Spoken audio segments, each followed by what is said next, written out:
इस आज भी कभी गाँव में हम सबने देखा है, मैंने भी बचपन में देखा, 8-9 में पढ़ता था साहब। जब 410 रुपए का सिलेंडर था और 411 भी होता था ना, तो ये बड़े बड़े घड़ियाली आंसू आते थे, गले के मंगलसूत्र टूटते थे, मांग के सिंदूर हटते थे, क्या नाटक तमाशा होता था। वाह वाह वाह वाह वाह। आज 1000 रुपए के पार और कोई नाटक तमाशा नहीं। चुप सोम। क्यों भाई? मैं चैलेंज करता हूं आपको, गरीब की आंखों में आंखें डालकर करीब से जाके पूछना कि महंगाई की मार गरीब को कैसे मारती है। चुनाव में आपने वादे करे अच्छे दिन के, आय बढ़ाने के, बढ़ाया क्या? सिलेंडर, डीजल, पेट्रोल ये बढ़ाया। 6 महीने बाद ये होगा, 6 महीने बाद ये होगा। पहली बात तो आंकड़े आप सुधार लो, 6 महीने नहीं पूरे 8 महीने पड़े हैं, पहली बात। दूसरी बात, ये जो तमन्ना और आरजू है उसका जवाब भी मैं लाहौटी साहब मेरे मित्र हैं अच्छे, उनको दे देता हूं।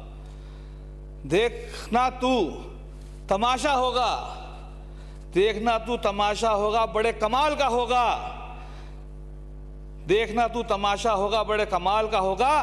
तेरा कामयाब हो जाना एक बवाल सा होगा। जितने भी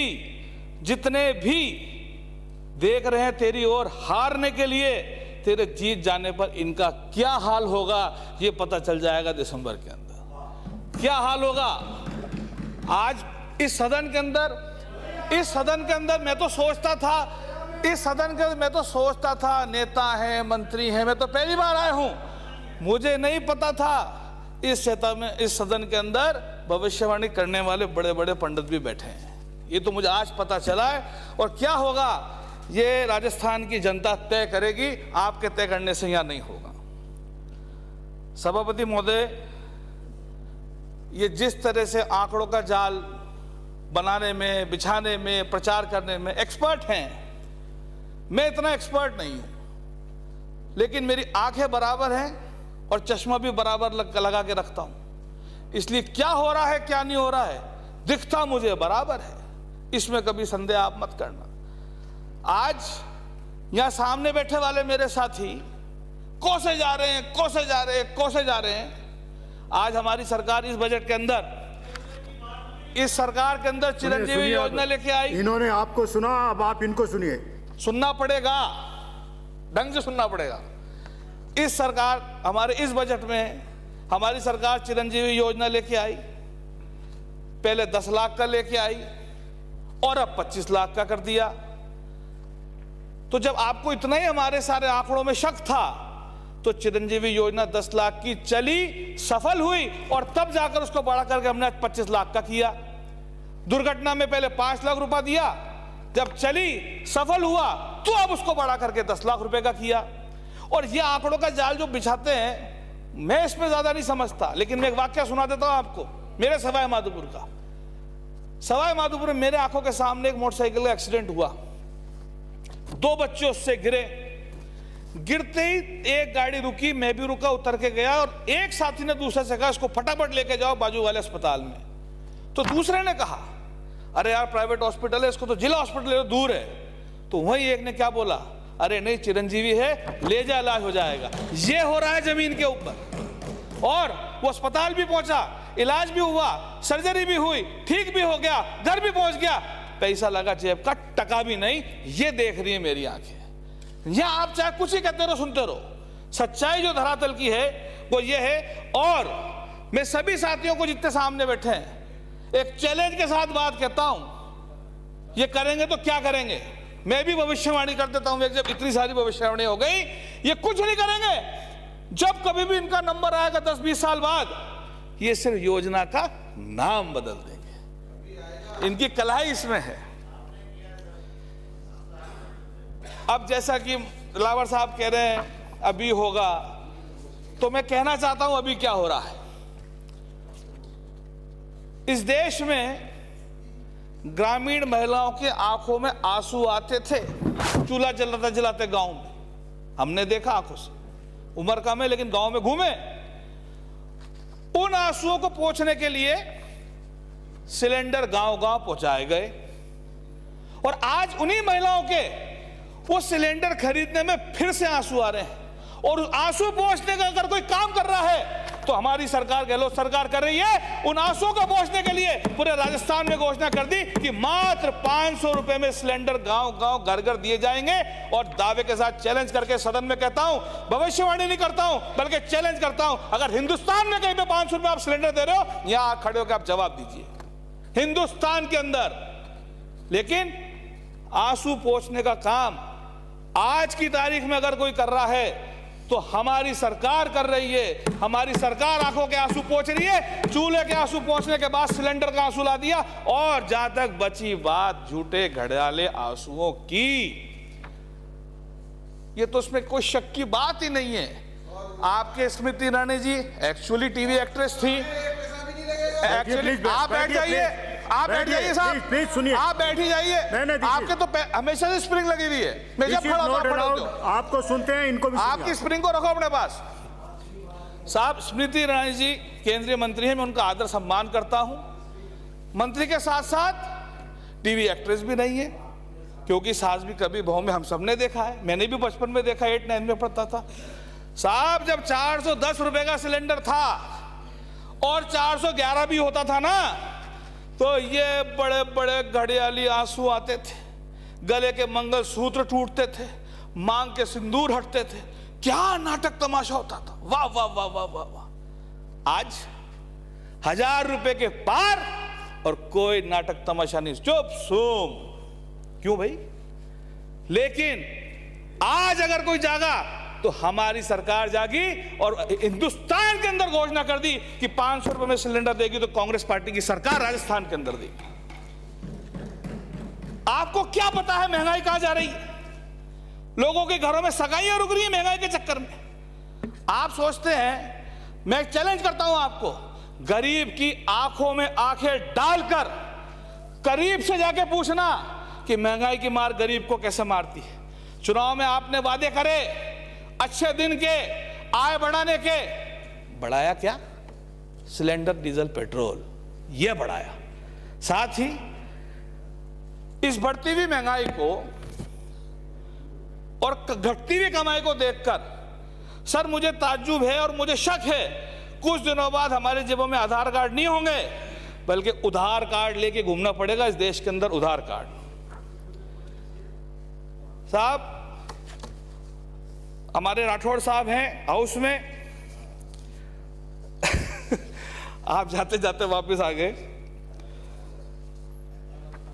साहब। मुझे तो, मैं ही था आज से 4 साल पहले इसी हाउस में, क्योंकि कोरोना से पहले था तो मैं वहां बैठता था, यहां बैठने लग गया। मैंने कहा था पंचायती सहायक, शिक्षाकर्मी और पैरा टीचर और मदरसा पैरा टीचरों को लेकर के मैंने कहा था कि कोई भी कम नहीं है, ना उधर वाले ना इधर वाले। 10-10, 15-15 साल हो गए जूते रगड़ते रगड़ते, तेल फूकते फूकते, लेकिन उनका भला ना उन्होंने किया था ना हमने किया था। लेकिन अब मैं पिछले 10 साल नहीं 9 साल की बात करता हूं। राठौड़ साहब बैठे हैं, मेरे पिता तुल्य हैं, वो वैसे मैं अपने आप को उनका भतीजा मानता हूं अधिकार पूर्वक। लेकिन पिछले 5 साल में जब इनकी सरकार आई थी, चुनाव था, घोषणा पत्र के पेज नंबर 74 में बिंदु नंबर 4 कर्मचारी कल्याण हेड में आपने वादा किया था कि पंचायत सहायक, शिक्षाकर्मी, पैरा टीचरों का नियमितीकरण करोगे। और आपका नाम सर मैंने इसलिए लिया, आप नियमितीकरण कमेटी के अध्यक्ष थे।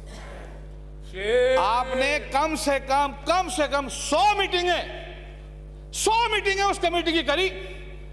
और 5 साल पूरे होने के बाद भी जो एक मजदूर की कमाई होती थी उससे भी कम पे लाकर उनको छोड़ दिया, सिवाय बेवकूफ बनाने के। 5 साल कुछ नहीं किया। हमारी सरकार आई, सही को सही कहना चाहिए। मैंने कहा था कि हम भी कम नहीं हैं, लेकिन आज मुझे कहते हुए खुशी है, अगर आज इन सब का पंचायती सहायक, शिक्षाकर्मी, पैरा टीचर, मदरसा पैरा टीचर 1,10,000 संविदा कर्मी है, अगर इनको 7200 रुपए महीने से 16,900 रुपए पे लाए तो हम लेके आए, आदेश निकल चुके हैं। और ये भी कह दिया है 8 साल की नौकरी कर लो, उसके बाद 29,600 और उसके 8 साल की कर लो तो 51,600। फैसले लेने आने चाहिए, निर्णय लेने चाहिए। निर्णय हमने लेके दिखाया और लागू कर दिया, ये हमने करा। मुझे खुशी है इस बात की। और कुछ हमारे सामने के साथ ही एक, अब क्योंकि मैंने बात कह दी तो हो सकता है बुरी लग जाए, एक अच्छी बात भी कह देता हूं। इस सरकार का, इस कार्यकाल का यह अंतिम बजट है। तो क्योंकि पहली बार विधायक हूं, काफी कुछ सीखने को मिला, काफी कुछ देखने को मिला। सर, ये कहने में कोई शक नहीं है मेरे को कि अगर इस सदन की गरिमा रखी गई, इस सदन में बात रखने के तंज आए, तो हमारी साइड से तो हमारे धारीवाल जी और सामने से राठौड़ साहब। अगर धारीवाल जी और राठौड़ साहब हमारे इस कार्यकाल में नहीं होते तो शायद कुछ हमें चीजें देखने को कम मिलती। धारीवाल साहब से हमने सीखा कि कैसे तंज हो, कैसे शेरो शायरी हो, कैसे दबाव में नहीं आया जाए। और राठौड़ साहब से भी सीखा। राठौड़ साहब दोस्तों, मोदी सरकार के सारे काले चिट्ठे एक एक कर खोल दिए गए, चाहे वो स्मृति ईरानी का आंदोलन हो सिलेंडर को लेकर या फिर मोदी सरकार के किए हुए झूठे वादे हों। मोदी सरकार भागती नजर आई। आपको बता दें, भरे सदन में मोदी सरकार के चिथड़े उड़ा दिए। जी हाँ, आपको दिखाएंगे इस वीडियो में, पूरी वीडियो आपको दिखाने की कोशिश करेंगे, जिसमें आप देखना किस प्रकार से मोदी सरकार को बुरी तरह से धोया और मोदी सरकार ने जो जो आज तक काले काम किए उन सब की सच्चाई आपको अब हम दिखाने जा रहे हैं। दोस्तों, वीडियो को पूरा देखें और अपनी राय हमें ज़रूर बताएं। साहब, जो बात वीरांगनाओं की होती है, शहीद की होती है या कोई आकस्मिक मृत्यु की होती है, ये दर्द वही समझता है जो रात को फोन उठा के सुनता है कि आपके पिताजी नहीं रहे। मैंने सुना है। मेरे पिताजी भी राजनीति में थे, कार एक्सीडेंट में डेथ हुई, 3 बजे फोन आया आपके पिताजी नहीं रहे।